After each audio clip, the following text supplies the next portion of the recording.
Welcome, welcome, welcome. Welcome to day 8 of 30 days of illumination. Today I'm going to be talking to you all about shadow work and why shadow work is necessary in order to truly grow in your life and in your spiritual journey. So I'm Sara Shirley. I'm an intuitive healer, a spiritual teacher, a channel, a medicine woman, and it's an honor to be here with you. I love this topic of shadow work because it has changed my life in so many ways. Like, I'm a completely different person than who I used to be before I started doing shadow work. And of course, all the beautiful practices and enlightening practices, playful practices, connection to nature. Hi, Jovan, welcome. So nice to have all of you here with me live today. Feel free to drop in the comments with a word or a sentence on how you're feeling. I would also love to know if you know what shadow work is already and if you've done any shadow work. So just let me know where you're at in the comments, and it will help me kind of gear this talk to most support you.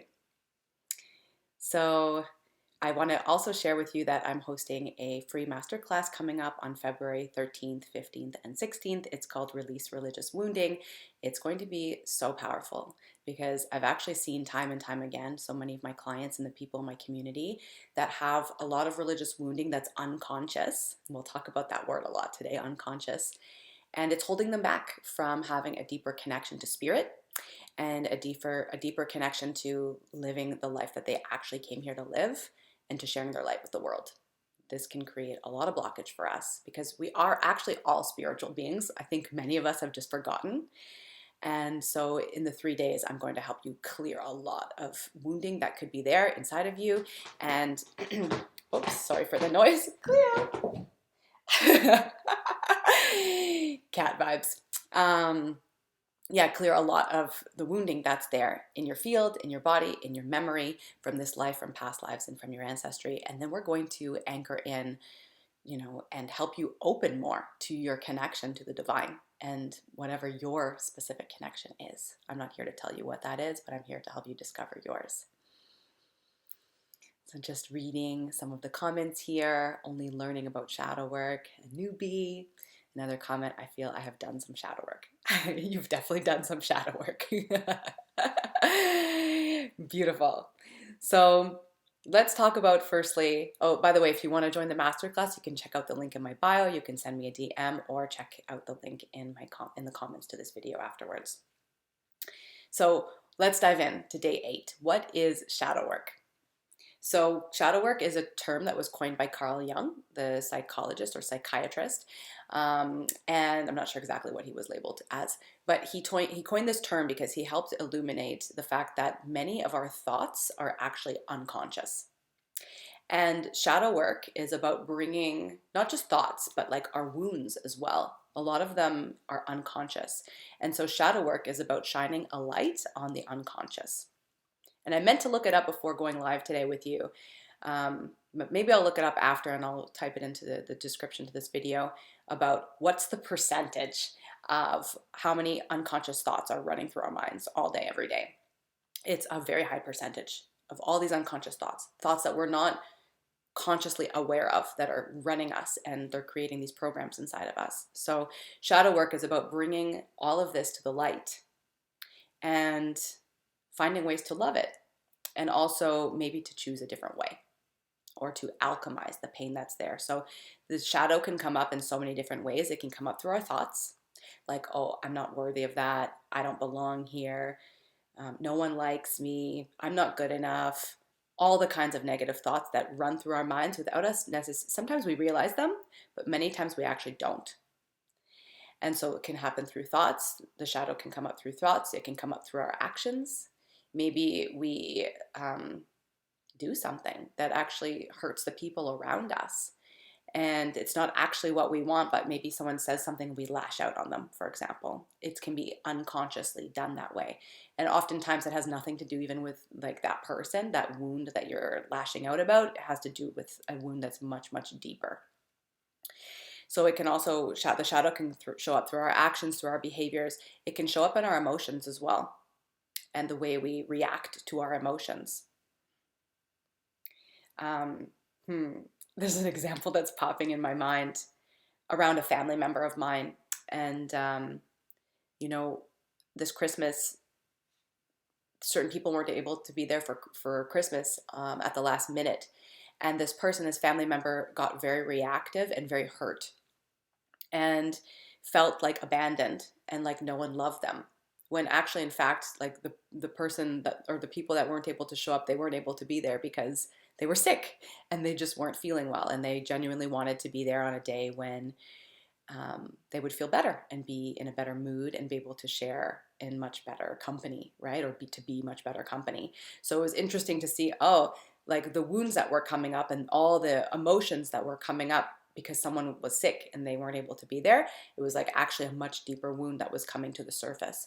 And what happens when we don't acknowledge these deeper wounds is that they control us and they cause us a lot of additional pain that's really not necessary. Because once we cleared the original wounding, that person had lost their mother at a really young age and felt really abandoned. And so they were acting out from that place, from that inner child's wounds. So it's important to shine a light on these shadows and to bring healing to them and love, because otherwise they rule our lives. Another way the shadow can show up in our lives too is through the conditioning that we've received. Like, always be nice to other people. Meaning like, don't speak your truth if someone's bothering you, if someone's like crossing your boundaries. Or like, always give, you have to always be giving. When actually, in fact, that there's a shadow to that, because that means that you're not taking care of yourself and you're giving sometimes from an empty cup. So again, illuminating the shadows to help bring more empowerment inside of us, more awareness, more consciousness. I'm curious if you've noticed any shadows, like as I'm talking, are you like, oh, light bulb, something going off for you inside there? I would love to hear from you. And, the shadows, where do they come from? There's so many places the shadows can come from. These wounds that control us, it can come from childhood, your childhood, the wounds that you may be carrying still from your childhood. And I don't care who you are, no one had a perfect childhood. There's always imprints that we have taken on from our childhood that can hurt us in certain ways and can make us behave in certain ways that aren't for our highest good. So the shadows can come from our childhood, from unprocessed wounds, unprocessed emotions, can come from past lives where, you may be like a really quote unquote good person in this lifetime doing good things, but all of us have lived other lifetimes. Not all of us, there are some maybe that are new souls on the planet, but, I, for example, have done some past life regressions for myself, and like I was a soldier who was in charge of like killing many people. Or, there are other past lives where I was poisoned by other people. And so we've all done things like that in past lives if we've lived them before, and we can be carrying some of that wounding in this lifetime as well, and it acts as a shadow and it stays in our bodies until we process it. So it can come from your childhood, from past lives. It can also be ancestral wounds that we've taken on, hurt that we have taken on. I was working with a client recently who had this deep feeling, this big closure in his heart, actually. And it was because he had been hurt by his family members, unkind words here and there, like little jabs. And then as we dug deeper, we realized it was a very deep ancestral wound, and there was a lot of closure and shielding in the heart. And so we help bring healing to his ancestors and reprogram, like, it's safe to open to love. This closure is actually hurting you more than releasing the pain, releasing the wounds, and opening yourself to love. Yeah, a couple of comments here when I asked about the shadow work, I've been avoiding them. Yeah. And another comment, I've been recognizing them. And it's okay, it's good to realize if you've been avoiding them, and maybe to ask yourself the question, why? This is something I did want to talk about actually today, is like the why, and I'll get to that in a moment. What's the most powerful about shadow work is to give yourself permission. It'll be the most supportive for you if you give yourself permission to go deep. Going deep has never served me wrong. And I'm telling you, I was a completely different person before I started doing shadow work. I was exhausted and fatigued all the time. I did not believe in myself. I did not love myself. I often felt super alone and isolated. I was not living my purpose and I wasn't in my power. And so from doing this work, it's helped me a lot. And I've gone very deep in many different occasions by having space held for me by others, by sitting with plant medicine, and choosing that actually I'm more afraid of not looking at the shadows and letting them run my life and staying small than actually feeling uncomfortable for a little while, because it is uncomfortable.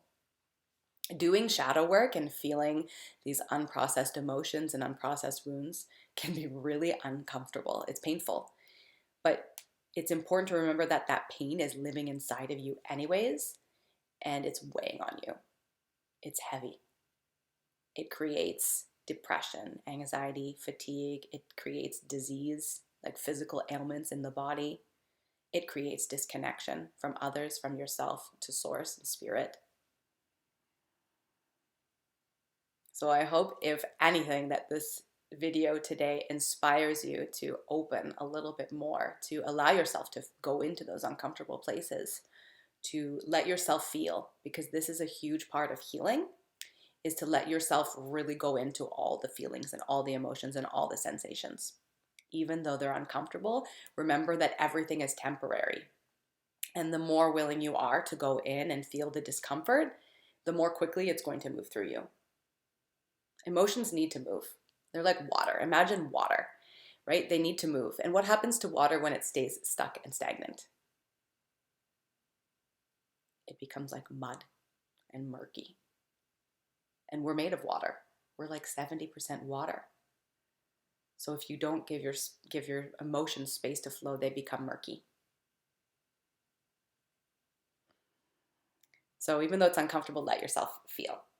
Yeah, it becomes icky. Exactly. Many of us avoid. We had one comment, I'm avoiding them. Many of us avoid feeling uncomfortable. But again, I want to invite you to explore how avoiding is actually impacting you negatively in your life. Is it holding you back? Is it making you feel crappy? Is it making you fatigued? Is it making you have like repressed anger towards your partner?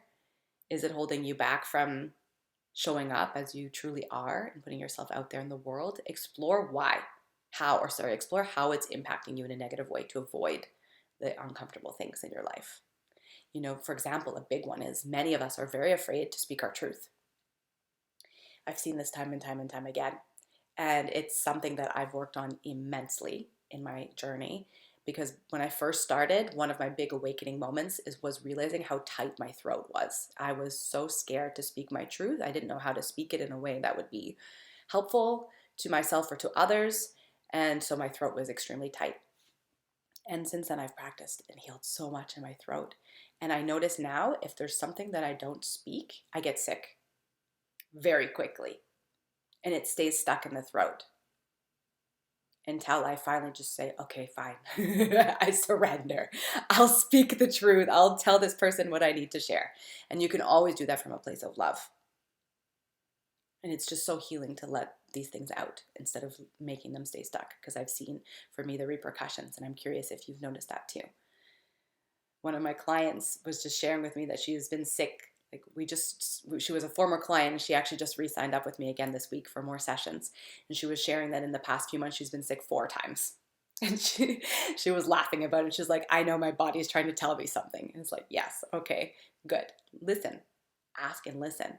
You don't need to be like super advanced on the spiritual journey to be able to just tune into your body and see, okay, what am I not speaking, for example. So get clear on what are the fears. Why are you avoiding? What's so uncomfortable? Some of us are afraid of change. Change can be really scary, right? But also, maybe like I would be really afraid of not changing and staying stuck somewhere that's actually not making me happy. Because you're meant to live a beautiful life. You're meant to live a life of expansion and growth and healing. You're meant to, you deserve to live the life of your dreams, and you can create that for yourself. So do your best to just keep looking at these fears, keep looking at the blocks that are stopping you from going deeper inside yourself. Yeah, comment here, in the moment, the shadow sucks and feels like it will never leave. But when I sit with it a little longer, a beautiful feeling of lightness comes over me and it feels great. Yes, exactly. It's so true. I've had so many moments like that too, where I'm like, wow, it's going to be like this forever, you know? But then it's like, catch yourself and remember it's not, and that it's okay, you can surrender. So I highly encourage to keep going deeper in your journey. Journaling is a really great practice to allow yourself to go deeper into the blocks that are coming up for you. So when you identify a shadow in yourself, like a limiting belief or a block or a wound, start processing it. Sit with it. Let yourself feel it in your body. Take time to journal and like see if you can explore, where does this come from? It helps to know where it comes from. And it's not usually from the present moment. The wound is usually a lot deeper than what you think it is. So let yourself go deeper and go back in time as much as you can.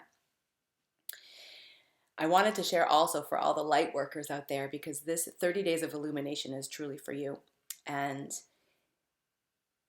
a big wound or a couple of big wounds that come up for light workers and shadows that come up for us is this big blockage in the throat and a lot of blockage in the solar plexus. And the throat is often because we've been wounded and persecuted in past lives. I was actually just chatting with one of my dear sisters today. We have a co-working group together. And she's got a lot of blockage in her throat about stepping up and letting herself be seen. And she's an incredible light worker, healer, body worker. If you're watching this, hi, I love you. I won't mention her name right now.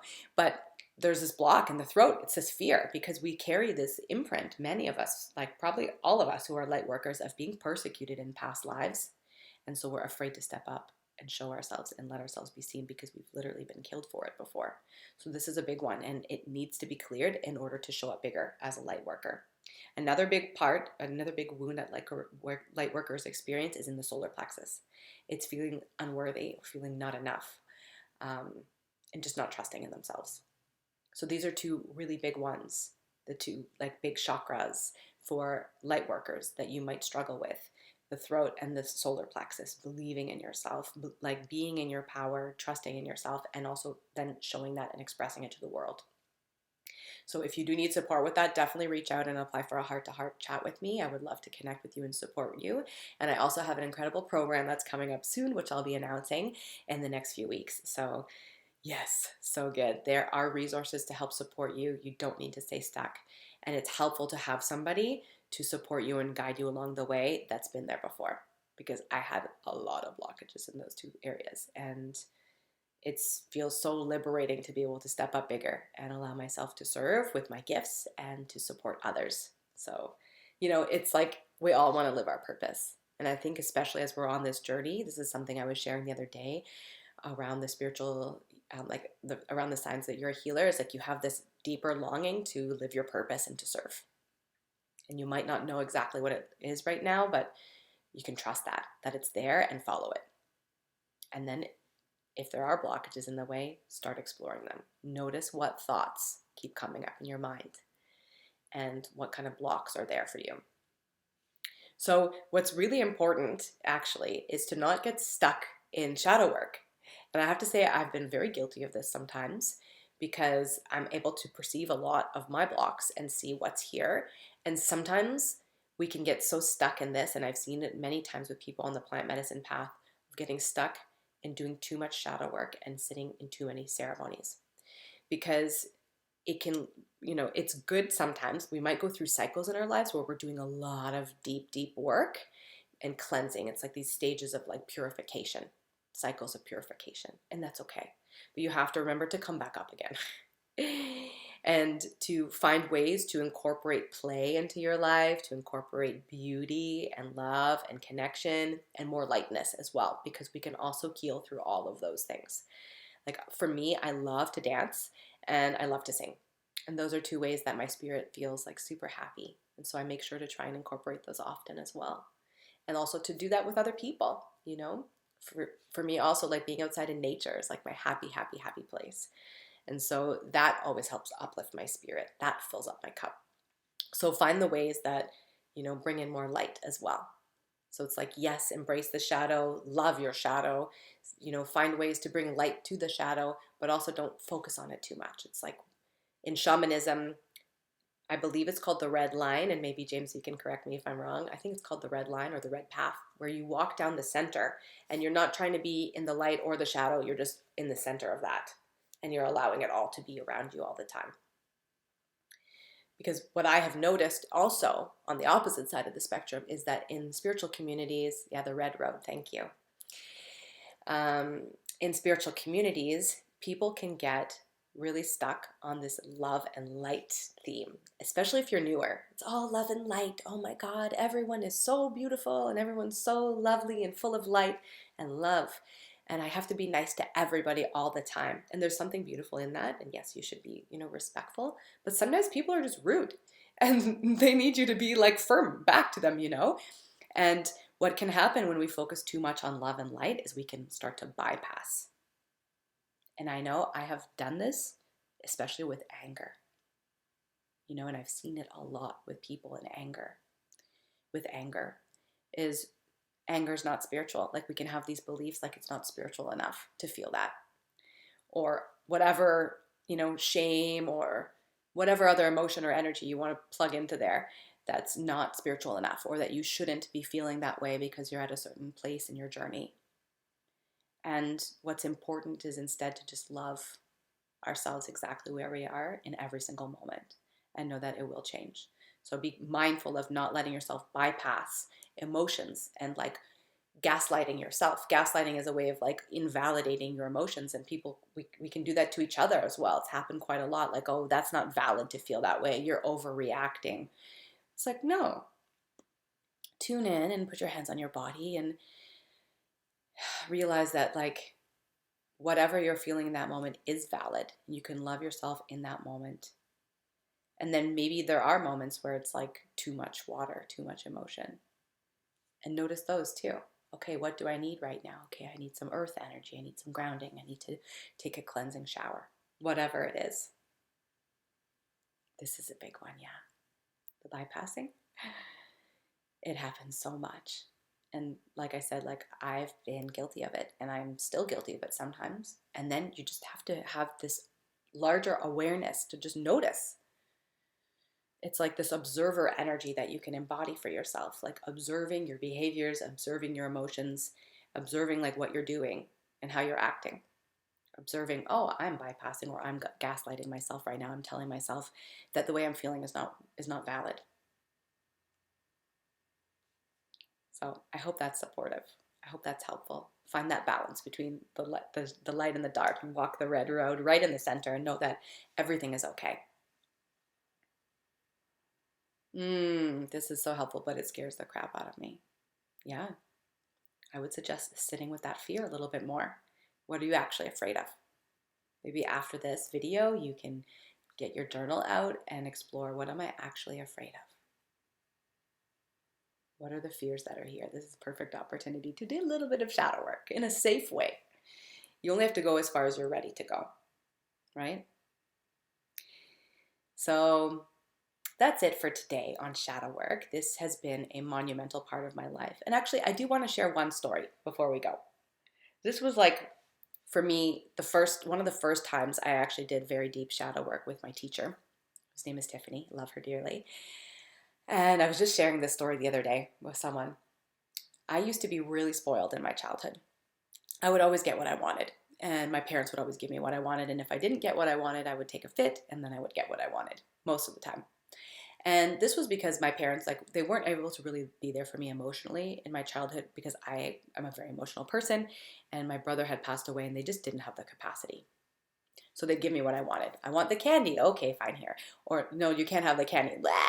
So, so I was realizing, or I was just telling the other day about what would happen when I didn't get my way, even into my adulthood until I was about probably 30, 32 maybe even, is that I would shut down completely when I didn't get my way. I would go into the silent treatment. I would pout. I would be angry, upset, silent.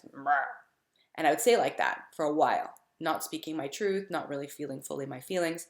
And in one of my first sessions that I did with my teacher, Tiffany, we dropped into this energy of disappointment. So I identified right from the beginning, it's like this feeling of disappointment that I feel in my body, and it makes me shut down completely. And so what we did is she helped me. I was laying there on the table, and we dropped in deeply into my body, and she helped me feel. She was standing there holding space for me. She helped me drop deeper and deeper, and I was like, wow, it's so intense. The energy is so intense inside here. And she told me after she could see all this energy popping off my body. And I gave myself permission to go deeper and deeper and deeper to feel it, that depth of disappointment and where it came from, and like basically not feeling loved, because getting my way meant for me feeling loved. That's identifying what's the shadow here, what's the pattern, what's the story. It meant not feeling loved. And so I felt through it like fully and completely. The session was over. And then I realized a couple of weeks, months, and even years later now, I don't shut down like that at all anymore from that experience. I don't get disappointed. I'm able to take no actually quite beautifully, and to like be like, okay, and to still feel loved, and to know I love myself, because that's what matters the most at the end of the day, is embodying self-love. But it's like giving myself permission to go into the feelings and feel it fully and feel all that pain is what liberated me completely. And it's huge because it impacts my relationships so much and the way I feel inside myself, right? By not going into this like freeze state of awful feelings and sensations repeatedly, like often, whenever I wouldn't get my way. So that's a really beautiful example of shadow work and how it can support you to go in there, to feel the pain, to feel the wounds, to identify where it's coming from, and to alchemize it, to transform it, and to kind of rewrite that story inside of yourself. So I hope that was helpful for you. If you haven't signed up for my free masterclass called Release Religious Wounding, I encourage you to do so. The link's in my bio, or will be in the comments below this video as well. Thank you so much for being here. I'm so glad that for those of you who are here live with me, thank you, thank you, thank you. I want to say that on Friday this week for day 10, I will be doing live oracle card readings. It's at 11 a.m. and I would love for you to join me live so you can receive a reading with me. You may even be able to come on video with me if you'd like. So sending you so much love. Thank you, thank you, thank you for being here. And if there's a friend that you think would benefit from this video, I would love for you to tag them in it as well. So thank you, my loves. I will see you again tomorrow. And tomorrow I'm going to be talking about what is a dark night of the soul. Big thing on your spiritual path. So I love you. Have a beautiful day. Thank you for being here.